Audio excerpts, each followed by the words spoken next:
They always say you know your family best. But I'm telling you, sometimes it takes getting blindsided to really see them. I was sitting at my kitchen table in Birmingham, Alabama, middle of tax season, lukewarm coffee in one hand, laptop open in front of me. Sunday afternoon, soft rain tapping the windows. I had the whole day blocked out for spreadsheets and receipts. Nothing dramatic, just numbers. But numbers don't lie. I'm 48 years old, work as an independent accountant. Been doing it long enough to know when something's off. And that day, something definitely was. One of my bank accounts showed a $3,000 withdrawal I didn't remember. Vendor name didn't look familiar. Thought maybe it was an old bill I'd forgotten. Until I found two more. Then a credit card. Open to my name. Except I never opened it. That's when my stomach sank. I pulled my full credit report, something I do once a year out of habit. And there they were. 5 credit lines I'd never touched, all maxed out. Total balance? Just over $11,000. I sat there, frozen. This wasn't a mistake. It wasn't identity theft from a stranger. It felt too close. I already knew. Deep down, I already knew. Melissa, my sister, 7 years younger, divorced, chronically between jobs. I've been covering her rent for 6 years, sending money for Abby's school, bailing her out of one temporary emergency after another. I never asked questions.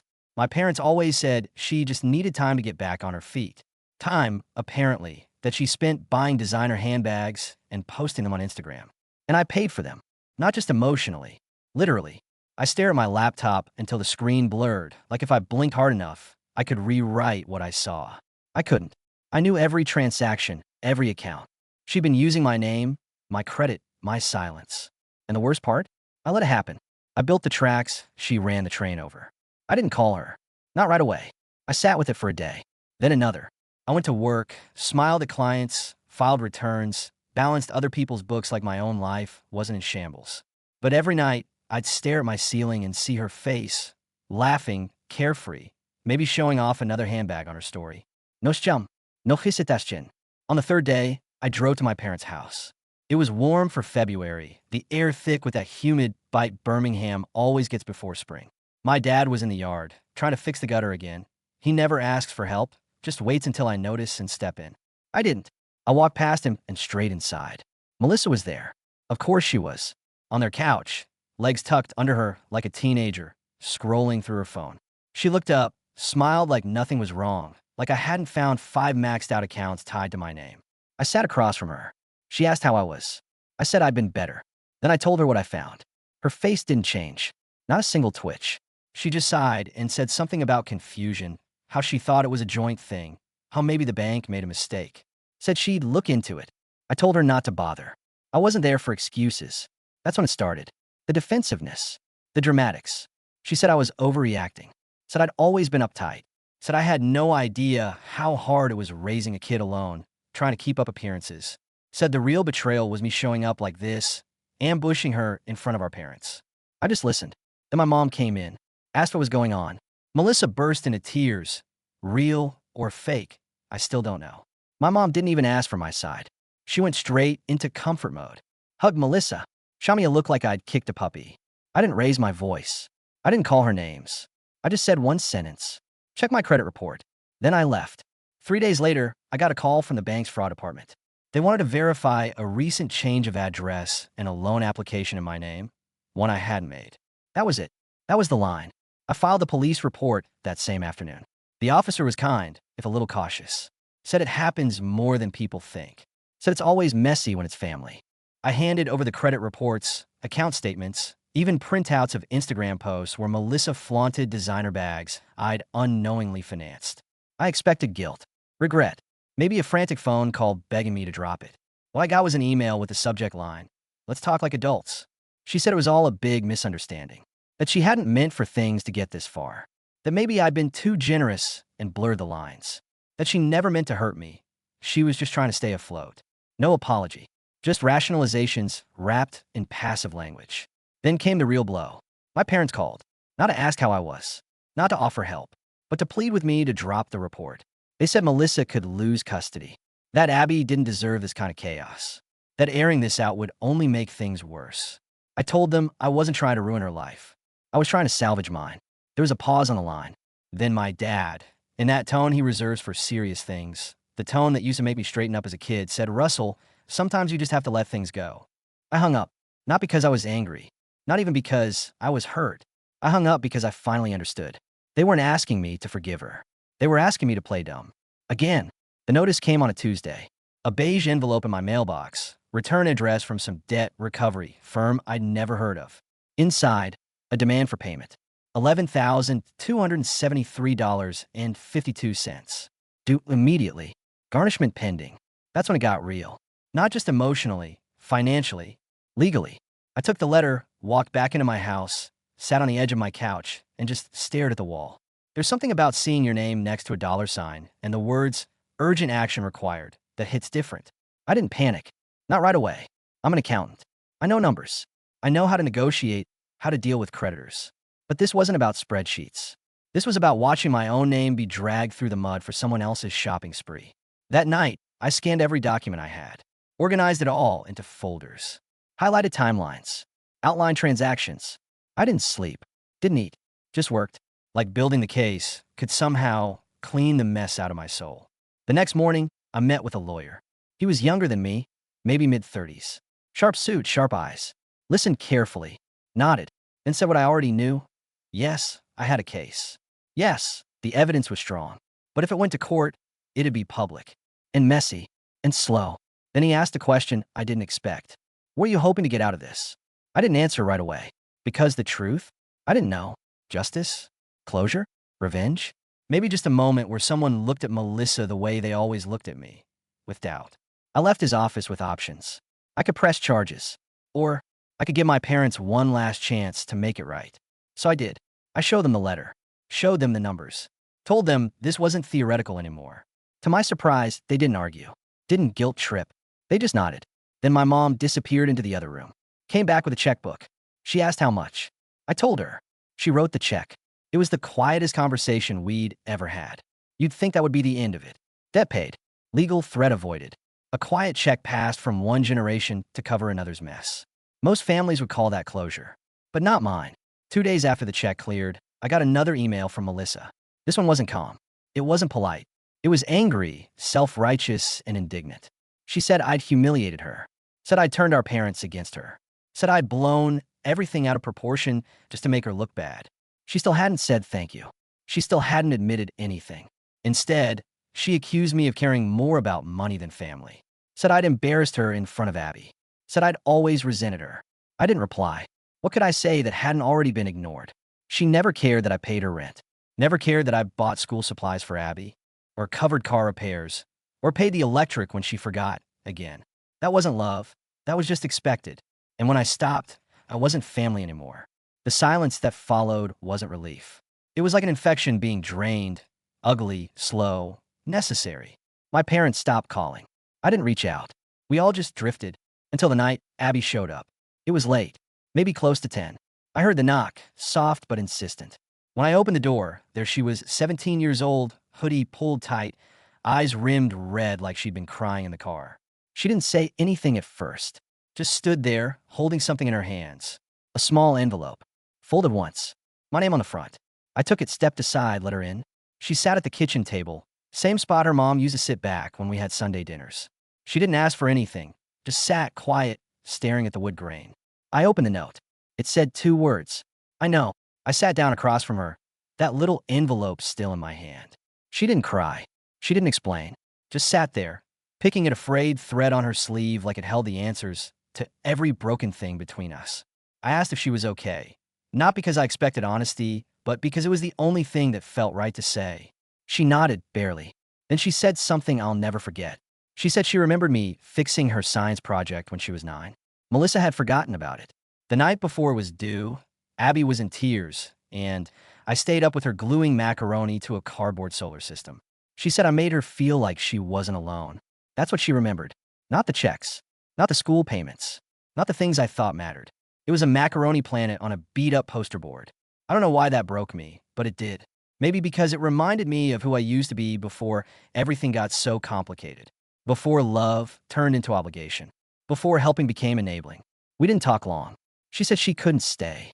Her mom didn't know she was here. Probably would have exploded if she found out. But before she left, She looked at me and said something simple. I just wanted you to know I see you. And that was it.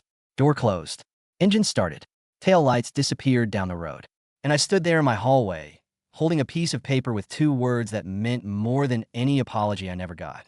For weeks after Abby's visit, I didn't tell anyone she came. Not my friends, not my coworkers, not even my therapist. It felt like something sacred, like saying it out loud might cheapen it. But the truth is, her visit cracked something open in me.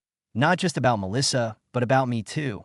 I'd spent so long being the good son, the dependable one, the guy who didn't complain. I wore silence like armor. I thought it made me strong. Turns out, it just made me easy to ignore. I let things slide because I thought it was noble. It wasn't. It was fear. Fear of losing the illusion that my family was whole. Fear of being the one who caused the break, even when I was the one being broken. But Abby reminded me that love doesn't always look loud. Sometimes it's a poster board covered in glue and pasta. Sometimes it's just showing up, even when no one asks you to. And I have been showing up for years. That realization hit hard, not with anger, but with clarity. I stopped checking my phone for messages that weren't coming.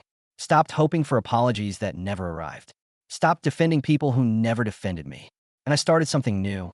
I took my niece's note, that tiny slip of paper, and framed it. Hung in my hallway, right by the front door. So every time I left the house, I'd be reminded of one thing. Someone saw me, and that was enough. Easter came, then Mother's Day, then the long, sticky stretch of Alabama summer. I didn't go to any family events. The invitations stopped coming after the second time I ignored one. No angry texts, no guilt-laced voicemails, just nothing. It was strange at first, like a part of my life had been amputated, but I kept reaching for it out of habit. But I didn't miss it. What I missed was the version of family I used to believe in. The one I thought we were before money, silence, and favoritism dug their roots in deep. I ran into an old neighbor at the grocery store one afternoon. She asked how my parents were, said she hadn't seen Melissa's car in a while.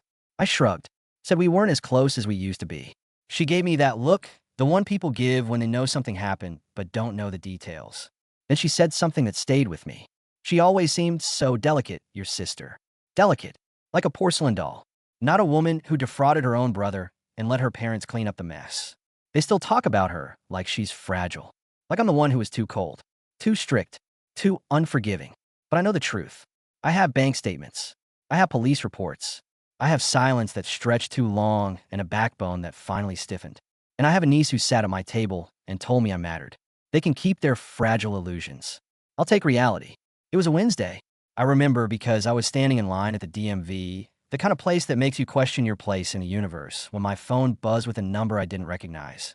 No contact name, no context, just a short, flat text. I know we've had our issues. I just wanted to say I miss Abby. She misses you too. It was from Melissa. Of course it was. Who else would string words together like that? Passive, sanitized, vague. Like the damage was a mutual misunderstanding, not a deliberate train wreck she engineered and expected me to clean up. I read it 3 times. Not because it was hard to understand. It was just so empty. There was no "I'm sorry," no "I lied," no "I hurt you." Just a fishing line tossed into the silence, baited with my soft spot, Abby. If I'm being honest, that part stung. I did miss Abby. I thought about her all the time. Wondered how she was doing in school, what books she was reading, if she still curled her hair the same way before class. Her showing up at my door weeks earlier had been the only moment of light in a storm I hadn't seen coming. And now here was Melissa trying to wedge herself into that memory. Hijack it. Use it. My thumb hovered over the reply field. I could have said a lot. I could have told her exactly what her issues cost me. Financially, emotionally, relationally. I could have described the sleepless nights running through account statements, the knots in my stomach every time a blocked number popped up on my phone. I could have reminded her that the only reason her mess didn't spiral into court was because our parents bled their retirement to protect her. But I didn't say any of it. I just stared at the screen. Then I hit delete and blocked her number. It was anticlimactic, I guess. No dramatic confrontation, no parting words. Just quiet. But sometimes silence is the only language that can't be twisted. Melissa had always been good at turning words into weapons, crying when convenient, accusing when cornered, rewriting history in a way that made her the victim and me the villain. I used to believe keeping the peace meant biting my tongue, enduring, absorbing. But all it did was teach everyone else that I was the designated doormat, the family sponge for guilt and chaos. So I stopped playing that part. And the truth? It felt good. I told a friend about the text a few days later. He asked if I felt bad for cutting her off. No, not anymore. Melissa and I weren't estranged because of one fight. We were estranged because I finally stopped paying the toll to stay in her orbit. She called me cold. My parents echoed that in their own careful, disappointed way. They said I was letting pride win, said I was being cruel, but I call it boundaries. Not revenge, not spite, just boundaries. Because when someone steals from you, lies to you, uses your kindness like a blank check, and then dares to act like you're the problem when you finally say enough, cutting them off isn't cruelty. It's survival. And I was finally surviving. People ask what it's like to cut off your family. They picture drama, a screaming match, a slammed door, holidays ruined forever. But the truth? It's quieter than you think. You don't wake up one day and announce it. There's no ceremony, no closure. It happens gradually, like letting go of something heavy you didn't realize you'd been carrying. One day you don't call, then you don't return a message. Then you stop wondering if they're going to invite you for Thanksgiving. Then it's been a year, and you're okay. That was the strangest part for me, realizing I was okay. For so long, I thought distance from my family would feel like exile, like punishment. I thought I'd feel hollow, haunted by guilt, but I wasn't. I was lighter. There's this thing people say, that you can't choose your family. That blood is thicker than water. That no matter what, they're yours. But here's what I learned. Family is not defined by DNA. It's defined by behavior. If someone shows you who they are, not once, but over and over, you believe them. And if those actions say you're a safety net, a wallet, a background character in someone else's life, you don't owe them a lifetime of starring in their delusion. You leave, not in a blaze, not with fireworks, quietly, like walking out of a house that's never felt like home. And guess what? The house doesn't burn down when you leave. It just keeps standing. Same cracked foundation, same crooked pictures on the wall. And maybe, someday, someone else inside will notice the draft. But it's no longer your job to fix it. I don't think Melissa sees me as a person anymore. If she ever did, it was only in the context of what I could give, cover, fix. In her world, I was reliable, predictable, the one who bailed her out, the one who never said no, until I did. And when I did, I stopped being a brother. I became an obstacle. That's the thing no one tells you. When you stop enabling someone, they don't see it as a boundary. They see it as betrayal. Like love means always giving, even if it costs you everything. But I've learned that love without limits isn't love. It's erosion. It wears you down until there's nothing left but the version of yourself they prefer. Silent, small, useful. I'm not angry anymore. I'm not waiting for justice. I'm not hoping for apologies or redemption arcs. I'm just living. I wake up, make my coffee, listen to the birds outside. I work. I pay my bills. I call the people who show up for me. I take walks. I read. I laugh more than I used to. And every now and then, I look at that framed note, those 2 little words from Abby, and I remember that I am not invisible. I never was.